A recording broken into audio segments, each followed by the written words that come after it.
July 25, 2024 sa video na to. Isang maulan na panahon po sa ating lahat. Maulan kasi dahil kay Bagyong Karina. Nandito po tayo sa chapel ng Santiago, Sitio Dito po ito sa Concepcion Tarlac. Yung mga bata po na yan na takot sa camera ay ang ating choir dito. Pangalan ng grupo nila ay St. James Choir. Kumakain po sila dahil kakatapos pa lang po ng banal na misa. Hindi ko po maintindihan kung bakit parang takot sila sa camera. Kapag nakikita ko naman sila, addict sila sa selfie. Ito naman sa kabila ay grupo ng El Shaddai Choir Concepcion. Sabi ni Tim Bragat, salamat sa Lord at sa mga tips mo kuya.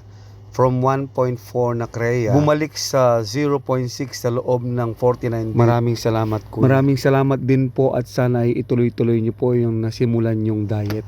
Sabi ni Vicente Cuevas, Lods, pwede ba yung lechon manok sa konting nataas ang creatinine? Pwede naman po yan, basta wag lang po tayong sosobra. Dahil lahat ng sobra ay masama. Basta po ang laging sinasabi ng mga doktor, shout out nga pala kay Kuya A. Ayan po siya. Ang lagi pong sinasabi ng mga doktor, ang bawal sa mga matataas ang creatinine ay yun pong mga red meat. Kasama po yung maalat na pagkain. Papaano kaya kung red meat na yung kinain mo tapos maalat pa? Doble yun ah. Bawal din pala yung sosobra din tayo sa mga white bread. Grabe no? Pati ba naman yung kasama? Yung mga processed food, bawal din daw yan. Tulad ng longganisa, tocino, etc. Yung etc. bawal talaga yon. Etc. ba o etc.? Bahala na kayo. Yung matatamis daw na pagkain, bawal na bawal din yan. Ang dami namang bawal, wag na tayong kumain. Yung mga prutas na nakadilata, yun, bawal yun. Matamis yung mga yun eh. Kaya nga ako noong 2019, 2020, 2021, talagang stressed ako noon eh. Hindi ko alam yung kakainin ko. Puro nilagang gulay, nilagang itlog, kahit yung mga isda, nilalaga ako yun. Nilalagyan ko lang ng luya para hindi malansa. Bumibili din ako ng tokwa, tapos nilalaga ko rin.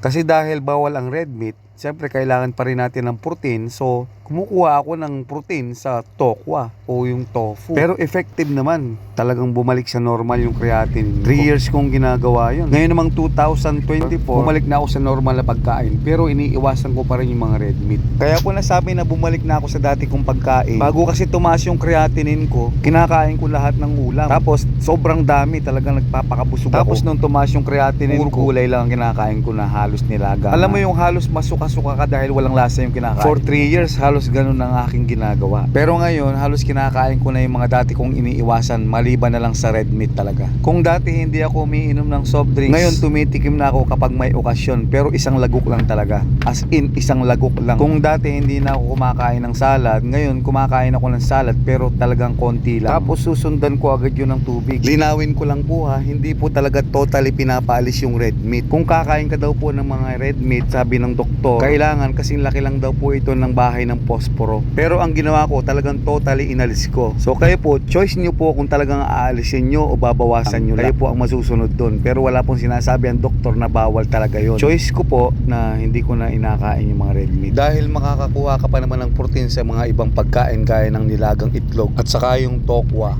Lods, okay lang po ba yung sopas sa tumataas ang creatinine? Kasi di ba may gatas yun? Sabi ng mga doktor, okay lang yun basta wag sosobrahan. Saka hindi ka naman araw-araw kakain ng sopas na may gatas, di ba? So balikan po natin yung red meat. Kung sa mga video ko ay may nasabi ako na bawal ang red meat, pasensya na po kayo kasi hindi ko masyadong lininaw sa inyo. Bawal po talaga ang mga red meat kapag sobra. Ibig pong sabihin, kapag konti lang yung kakainin nyo, okay po yun.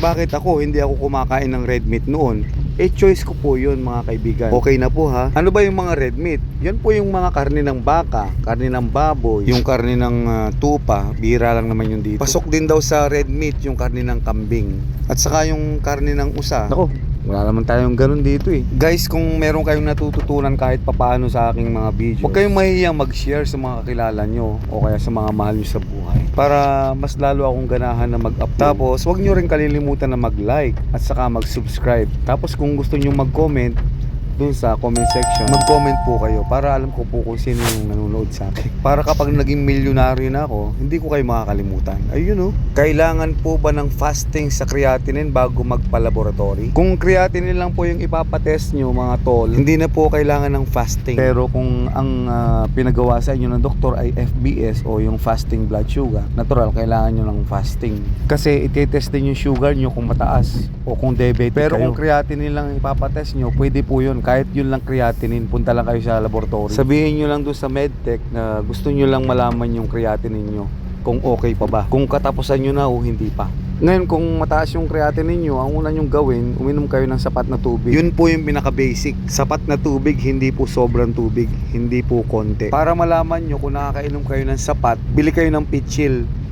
Lagyan nyo yun ng 8 basong tubig. Depende sa panahon. Halimbawa ngayon maulan, pwede na yung 8 basong tubig. Pag nakalagay na sa pitchill, yun na yung uubusin nyo sa loob na maghapon. Hindi nyo na kailangan bilangin kasi binilang nyo na. Pero wag nyong iiwanan doon sa lamesa, baka uminom yung ibang kasama nyo. Tapos pagtingin nyo, sabihin nyo, wow, ang galing ko, nakaubos ako ng 8 glasses of water a day. Ang hindi nyo alam, nakatatlo lang kayo.